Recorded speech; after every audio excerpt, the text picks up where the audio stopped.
Olá! Hoje vamos abrir a caixa de ferramentas de uma tecnologia que, sem exagero, mudou a forma como o software é criado e entregue. O Docker. Recebemos um material de estudo bem denso sobre o assunto e a nossa missão aqui é transformar isso numa conversa. Vamos destrinchar os conceitos, as boas práticas e, o mais importante, iluminar aquelas esquinas escuras onde moram as pegadinhas de provas e certificações. E é uma conversa muito necessária, porque o Docker deixou de ser aquela ferramenta nova, né? Hoje ele é parte do alicerce da infraestrutura moderna. Entender de verdade não é só decorar comandos, é absorver uma filosofia. A ideia é que, ao final da nossa conversa, a gente entenda por que as coisas funcionam de certa forma e não apenas como fazer funcionar. Perfeito. Então, vamos começar pelo começo. O material afirma, com todas as letras, que o Docker revolucionou o desenvolvimento. A estrela desse show é o tal do container. Eu venho de uma época em que a solução para isolar ambientes era a máquina virtual, a famosa VM. Então a pergunta que não quer calar é: qual é a mágica do container? O que o torna tão fundamentalmente diferente de uma VM que já fazia esse trabalho há anos? Essa é a pergunta de $1 milhão, e a resposta está na eficiência e na arquitetura. Uma máquina virtual é, como o nome diz, uma máquina completa. Ela virtualiza o hardware. Isso significa que, para rodar sua aplicação, você precisa instalar um sistema operacional inteiro, o que chamamos de Guest OS. Com tudo dentro. Kernel, bibliotecas. Tudo. É um pacote pesado que consome muitos gigabytes e leva minutos para iniciar. O isolamento é total, o que é ótimo, mas o preço é alto em termos de recursos. Ok, então a VM é um peso pesado. Entendi. E como o container consegue ser mais ágil? Ele faz uma dieta? Exatamente. A dieta dele é radical. Em vez de virtualizar o hardware, o container virtualiza o sistema operacional. Como assim? Ele não tem um Guest OS próprio. Em vez disso, todos os containers que rodam em uma máquina compartilham o mesmo kernel, o núcleo do sistema operacional do computador hospedeiro, o host. Ah, É como se o cérebro do sistema operacional fosse um recurso compartilhado. Por causa disso, um container sobe em segundos, às vezes milissegundos, e ocupa muito menos espaço. agora a analogia do material faz mais sentido. Uma VM é como construir uma casa inteira, com fundação, estrutura, telhado. É sua, totalmente isolada, mas dá um trabalho imenso e custa caro. Um container seria, então, como alugar um apartamento mobiliado num prédio que já existe. Exato. A estrutura principal do prédio, o nosso kernel, já está lá e é compartilhada por todos os moradores. Você só se preocupa com a sua decoração interna. A analogia do apartamento é perfeita, e ela nos ajuda a desmontar um erro muito comum em provas, que a fonte aponta. Qual? A ideia de que containers vieram para aniquilar e substituir as VMs. E não é o caso. Não é o caso. Eles são complementares. Se você precisa de um nível de isolamento de segurança altíssimo ou precisa rodar sistemas operacionais diferentes na mesma máquina... Tipo um Windows e um Linux lado a lado. Exato. Aí a VM, a casa, ainda é a melhor opção. Mas para, sei lá, 90% das aplicações modernas que só precisam de um ambiente consistente para rodar, o apartamento do container é a solução mais inteligente e eficiente. Ok, a fundação do conceito está clara. A analogia do apartamento ajudou muito. Mas e o que tem dentro desse apartamento? Como a gente decora ele com a nossa aplicação? Imagino que é aí que entram esses outros termos que a fonte cita: Dockerfile, imagem e container. Parece uma sequência, um passo a passo. É exatamente uma sequência. E a melhor forma de pensar nisso é como uma receita de bolo. O Dockerfile é a receita. É um arquivo de texto simples, um script, onde você escreve o passo a passo para montar um ambiente. Tipo, o que eu preciso instalar, quais arquivos copiar. Isso. Coisas como: passo 1. Comece com uma base de Linux Alpine. Passo 2. Instale o Python versão 3.9. Passo 3. Copie os arquivos do meu projeto para a pasta app. É bem direto. Certo, o Dockerfile é a lista de instruções, a receita. Mas onde o Docker guarda o bolo pronto antes de servir? Ele cria algum tipo de pacote que eu possa compartilhar? Exato. Esse pacote é a imagem. Quando você pega a sua receita, o Dockerfile, e executa o comando docker build, Uhum. o Docker lê aquelas instruções e constrói um pacote. Esse pacote é a imagem. Ela é um blueprint, um modelo estático e imutável, que contém tudo que a aplicação precisa. O código, as dependências, as configurações. Tudo. É como se fosse a massa do bolo já pronta e congelada, um template perfeito. E o mais importante, essa imagem você pode enviar para um registro, como o Docker Hub, e qualquer outra pessoa no mundo pode baixá-la e ter exatamente o mesmo ambiente que você. E, para completar a analogia, o container é finalmente o bolo assado e sendo servido na festa. Precisamente. O container é a instância viva e em execução daquela imagem. Quando você dá o comando docker run, você está pegando aquele modelo congelado, a imagem, e dando vida a ele. Ele se torna um processo em execução do seu computador. E isolado de todo o resto. Isolado.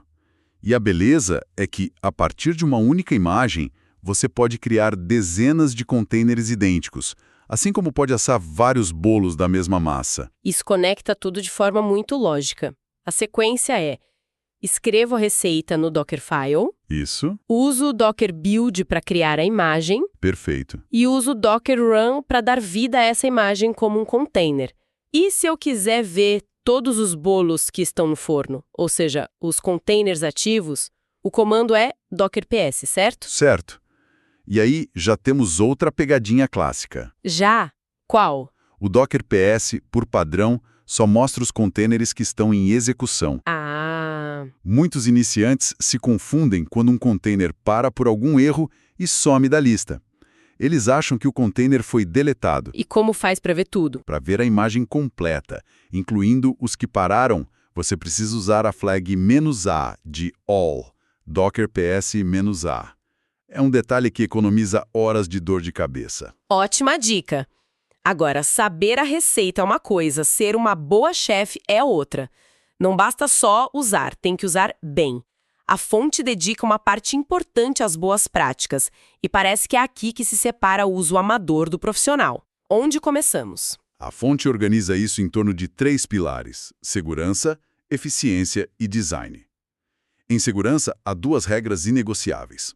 A primeira: nunca, em hipótese alguma, rode seus containers com o usuário root em produção. Isso é o famoso princípio do menor privilégio, certo? Só dar as permissões estritamente necessárias. Exatamente.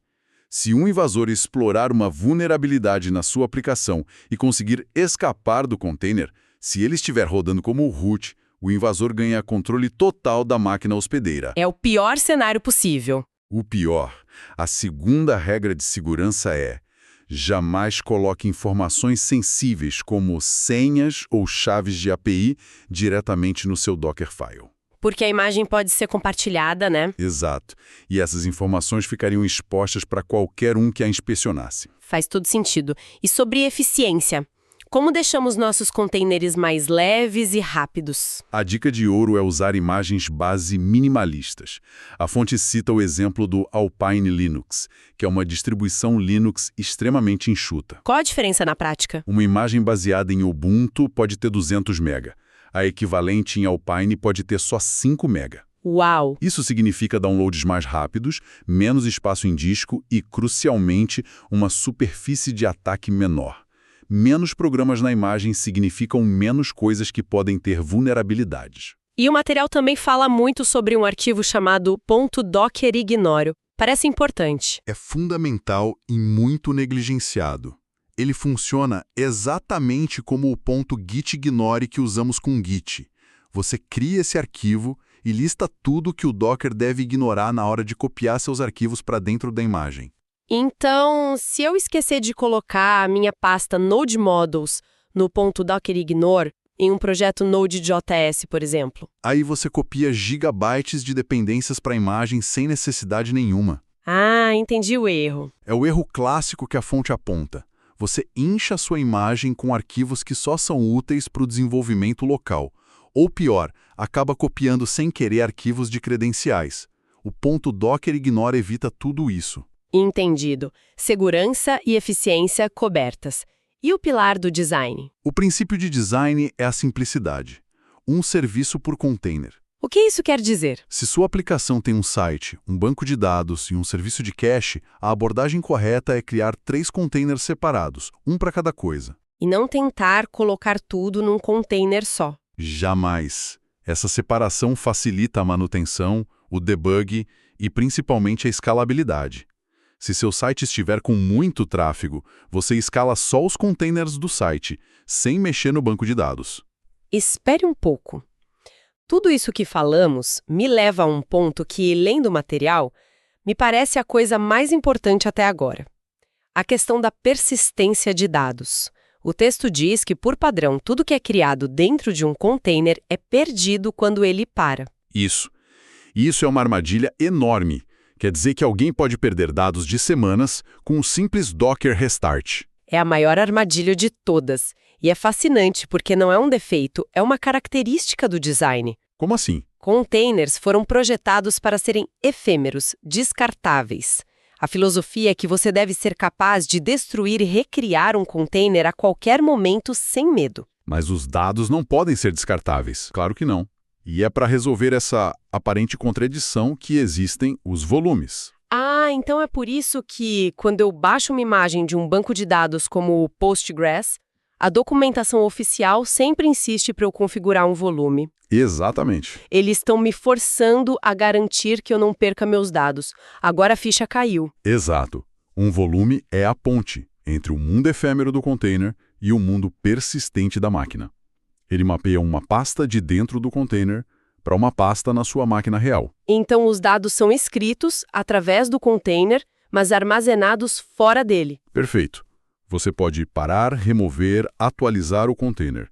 E quando subir um novo, ele se reconecta ao mesmo volume e todos os seus dados estarão lá intactos. Isso é genial. Resolve o problema do apartamento que, se pegar fogo, você perde tudo. Com volumes, seus bens preciosos estão num cofre fora do prédio. Agora, isso me leva ao cenário que você mencionou.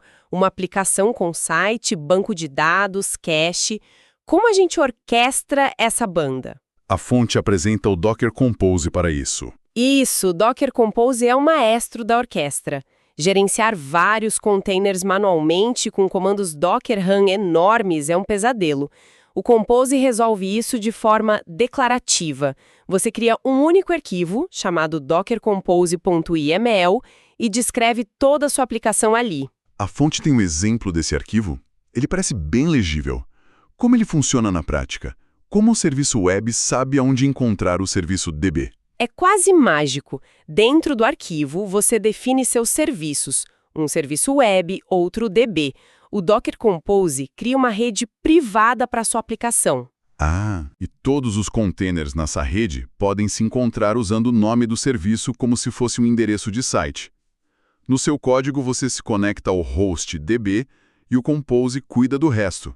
Então chega de se preocupar com endereços IP que mudam a toda hora. Exatamente. Você define tudo no arquivo, imagem, portas, volumes. Quando está pronto, você vai ao terminal e executa um único comando, Docker Compose Up. E ele sobe tudo de uma vez. O maestro faz o resto. Cria a rede, os volumes, sobe os containers na ordem certa, já conectados. Para desmontar, Docker Compose Down. Isso torna um ambiente de desenvolvimento incrivelmente fácil de replicar. Certo. Então, vamos para a reta final? Se fôssemos fazer um resumo para a prova, quais seriam os pontos mais críticos, as dicas de ouro que o material nos deu para não cair em armadilhas? Se tivéssemos que fazer um raio-x das pegadinhas, a primeira, a mais fundamental, é nunca confundir imagem com container. Imagem é um modelo estático, o blueprint. E container é a instância em execução, viva. Uma é o molde, a outra é a estátua. Essa é a base de tudo. Qual a próxima? A segunda é sobre versionamento. O material proíbe o uso da tag .latest em produção. É uma roleta russa. Por quê? Porque .latest pode mudar a qualquer momento. Uma build automática pode puxar uma nova versão com uma mudança incompatível e quebrar tudo em produção. A regra é, só confie em versões explícitas, tipo 1.2.5. Já falamos da terceira, mas é tão importante que vale repetir. Sim.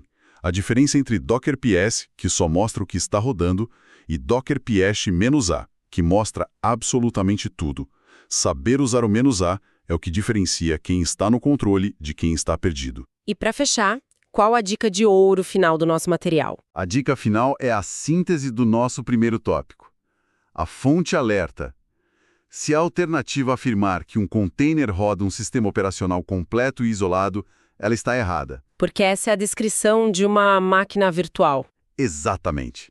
Lembre-se sempre, o container é o apartamento. Ele compartilha a estrutura do prédio, o kernel do host. Entender essa diferença é o conceito mais crucial de todos. Excelente. Foi uma jornada bem completa. Começamos com a diferença fundamental entre containers e VMs, montamos a receita do bolo, Com Dockerfile, imagem e container.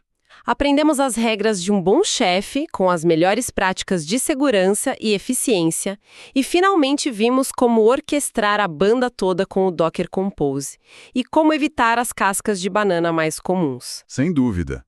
E o material que analisamos é muito focado na tecnologia, o que é ótimo. Mas isso me deixa com um pensamento final para reflexão.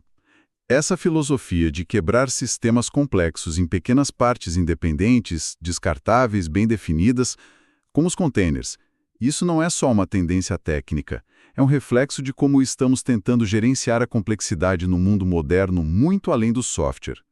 É sobre modularidade, interfaces claras e mutabilidade, princípios que se aplicam a design de produtos, gestão de projetos e até estrutura de organizações.